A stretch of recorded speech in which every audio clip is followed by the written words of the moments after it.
Hello friends, જય શ્રી કૃષ્ણ. મારું નામ છે હિરલ ડાંગર. સ્વાગત છે મારી યુટ્યુબ ચેનલ કુકિંગ વિથ હિરુમાં. તો આજે આપણે બનાવીશું દૂધીના ઢોકળા. દૂધીના ઢોકળા તો આપણે ઘરે બનાવતા જ હોઈએ છીએ, પણ આજે આપણે અલગ રીતે બનાવવાના છીએ, જે ફરાળમાં ખાઈ શકાય તેવા.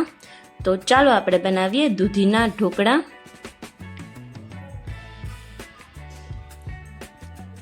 આ 1 કપ જેટલું આપણે ફરાળી લોટ લીધેલો છે. ફરાળી લોટ ન હોય તો તમે આની જગ્યાએ રાજગરાનો લોટ અથવા તો જે મોરૈયાનો લોટ આવે છે એ પણ લઈ શકો છો. 1 કપ જેટલો સિંગદાણાનો ભૂકો એડ કરેલો છે અને 1 ચમચી જેટલી આદુ મરચાંની પેસ્ટ એડ કરશું. 1 ચમચી જેટલા તલ એડ કરશું. 1 કપ જેટલી કોથમીર એડ કરશું. અડધી ચમચી જેટલો મરી પાવડર એડ કરશું. 1 ચમચી જેટલી ખાંડ એડ કરશું. 1 ચમચી જેટલું ધાણા જીરું પાવડર એડ કરશું. હળદર અડધી ચમચી. મીઠું સ્વાદ અનુસાર એડ કરશું. લાલ મરચું પાવડર 1 ચમચી. લાલ મરચું પાવડર અને જો હળદર તમે વ્રતમાં કે ફરાળમાં ના ખાતા હોય તો એ તમે સ્કીપ પણ કરી શકો છો. અડધા લીંબુનો રસ એડ કરશું અને જે આપણે અત્યારે લોટની અંદર બધો મસાલો રાખ્યો છે એ બનાવીને આપણે થોડી વાર માટે એક સાઈડ રાખશું. અને હવે આપણે દૂધી અને બટેટાની છાલ ઉતારીને છીણી લેશું. બટેટાને દૂધીને બંને પહેલેથી જ પાણીથી ધોઈને સાફ કરીને રાખેલી હતી અને જેટલી આપણે દૂધી જોતી હશે એટલી જ આપણે ઉપયોગ કરશું. અત્યારે હું અડધી દૂધી લઉં છું અને આની પણ સરસ રીતે છાલ આપણે ઉતારી લેશું.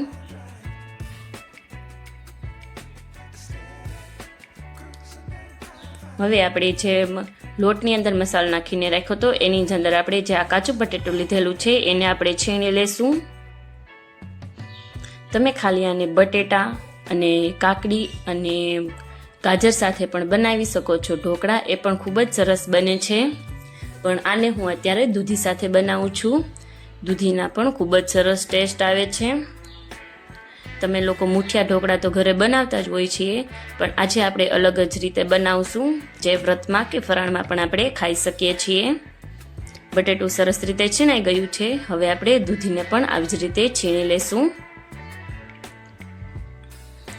બંને વસ્તુ સરસ રીતે છીણાઈ ગઈ છે અને હવે આપણે આનો લોટ બાંધી લેશું.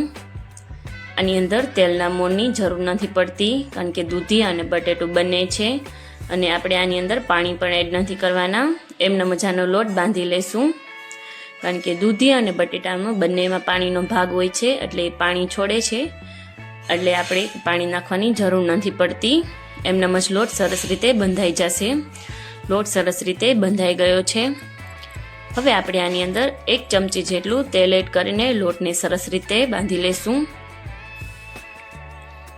લોટ હવે સરસ રીતે બંધાઈ ગયો છે અને તેલનું મોણ પણ 1 ચમચી જેટલું જ આપણે દીધેલું છે. આપણે દૂધીના ઢોકળાને ઓછા તેલની અંદર બનાવવાના છીએ. હવે આપણે આ જે ઢોકળિયાની જાળી હોય છે એની ઉપર તેલ લગાવી દેશું. જો તમારે ઢોકળિયું ના હોય તો તમે ચાળણી લઈને એક તપેલીની અંદર પાણી ભરીને એની અંદર પણ ઢોકળાને બનાવી શકો છો. હવે આપણે મુઠિયા વાળી લેશું. બહુ મોટાઈ નહીં, નાનાઈ નહીં, એ રીતે આપણે મુઠિયા બનાવી લેશું.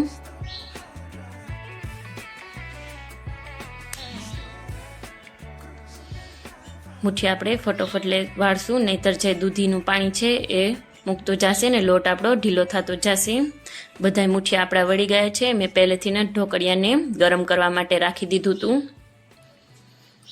પાણી સરસ રીતે ગરમ થઈ ગયું છે. હવે આપણે જે આ ડીશ છે એની અંદર મૂકશું અને માથેથી ઢાંકણું ઢાંકીને રાખી દેશું અને હવે 10 થી 15 મિનિટ માટે આને વરાળે આપણે બફાવા દેશું, કે જેથી કરીને સરસ રીતે ઢોકળા બફાઈ જાય.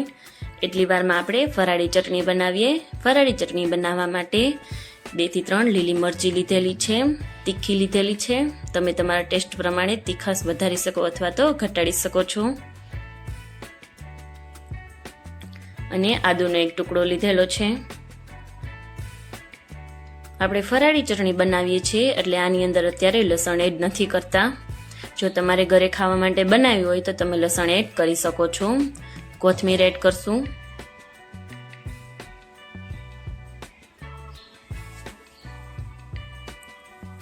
ડાળખા હોતી જ હું કોથમીર એડ કરું છું, એનાથી ખૂબ જ સરસ ટેસ્ટ આવે છે. અને એક મુઠ્ઠી જેટલા સિંગદાણા એડ કરેલા છે, કાચા જ લીધેલા છે, શેકેલા પણ તમે લઈ શકો છો. સ્વાદ અનુસાર મીઠું એડ કરશું.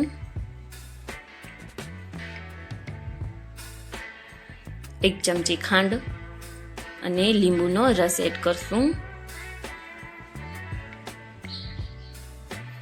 થોડુંક એવું પાણી નાખીને સરસ એવી સ્મૂધ એવી પેસ્ટ આપણે બનાવી લેશું.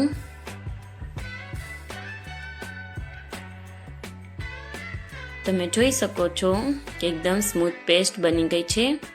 ફરાળી ચટણી આપણી રેડી થઈ ગઈ છે. તમે આને ટેસ્ટ પ્રમાણે ટેસ્ટ કરીને જોઈ શકો છો કે કેવી બની છે એ. હવે આપણે જે ઢોકળા મૂકાતા એ જોઈ લઈએ. 20 મિનિટ જેવું થઈ ગયું છે. ઢોકળાને આપણે આવી રીતે છરીની મદદથી જોઈ લઈશું કે જો છરીની અંદર ચોટે તો ઢોકળા હજી તમારા નથી બનેલા, તો મારે એને 5 મિનિટ રાખવાના, પણ ઢોકળા અત્યારે બની ગયા છે. થોડી વાર માટે ઠંડા થવા દેશું અને આને આવી રીતે કાઢી લેશું. અને હવે આની છરીની મદદથી આપણે ઢોકળાને કાપી લેશું. નાના નાના ગોળ ટુકડા થાય એ રીતે. અને હવે 2 થી 3 ચમચી જેટલું તેલ એડ કરશું.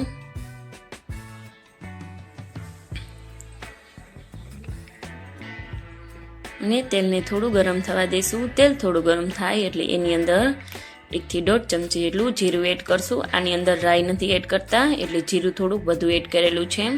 અને 2 ચમચી જેટલા તલ એડ કરશું. ગેસ આપણે ધીમો જ રાખશું, નહીંતર તલ એકદમ ફૂટી જશે. તલ સરસ રીતે ફૂટે એટલે એની અંદર 8 થી 10 લીમડાના પાન એડ કરશું અને હલાવી લેશું આ બંનેને. હિંગ એડ નથી કરેલી. જો તમે ફરાળમાં હિંગ ખાતા હોય તો તમે હિંગ પણ એડ કરી શકો છો. અને આપણે જે આ દૂધીના ઢોકળાને કાપીને રાખ્યા હતા એ એડ કરશું.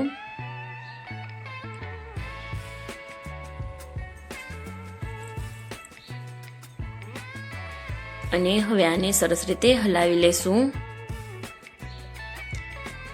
ઢોકળાનો વઘાર કરવા ટાણે આપણે આની અંદર ખાલી રાઈ, જીરું અને તલ જ નાખેલા છે, બીજું કાંઈ એડ નથી કરેલું. જો તમારે આની ઉપરથી લીંબુનો રસ અને લાલ ચટણી નાખવી હોય તો પણ તમે નાખી શકો છો. પણ આપણે લોટ બાંધતી વખતે જ અંદર બધું નાખી દીધેલું છે, એટલે કાંઈ નાખવાની જરૂર નથી.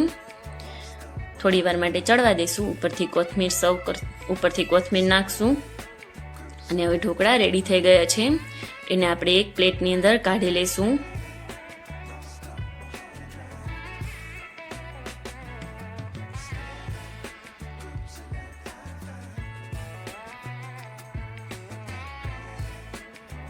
ફરાળમાં ઢોકળા ખૂબ જ સરસ લાગે છે અને ખાવામાં પણ ખૂબ જ ટેસ્ટી હોય છે. એને આપણે ફરાળી ચટણી સાથે સર્વ કરશું. ઉપરથી થોડી કોથમીર એડ કરશું ગાર્નિશિંગ માટે. તો રેડી છે આપણા ફરાળી ઢોકળા, દૂધીના ઢોકળા, જે એકદમ ખાવામાં ખૂબ જ ટેસ્ટી છે અને એકદમ સોફ્ટ બન્યા છે. જો તમને મારી રેસીપી પસંદ આવતી હોય તો લાઈક કરજો, શેર કરજો, સબસ્ક્રાઈબ કરજો અને બેલ આઇકન દબાવવાનું ના ભૂલતા, કે જેથી કરીને નવા વિડીયોની નોટિફિકેશન તમને મળતી રહે. અને મને તમે કમેન્ટમાં જણાવજો કે તમને મારી રેસીપી કેવી લાગે છે. Bye bye friends. Thank you friends. હવે આપણે મળીએ એક નવી જ રેસીપી સાથે.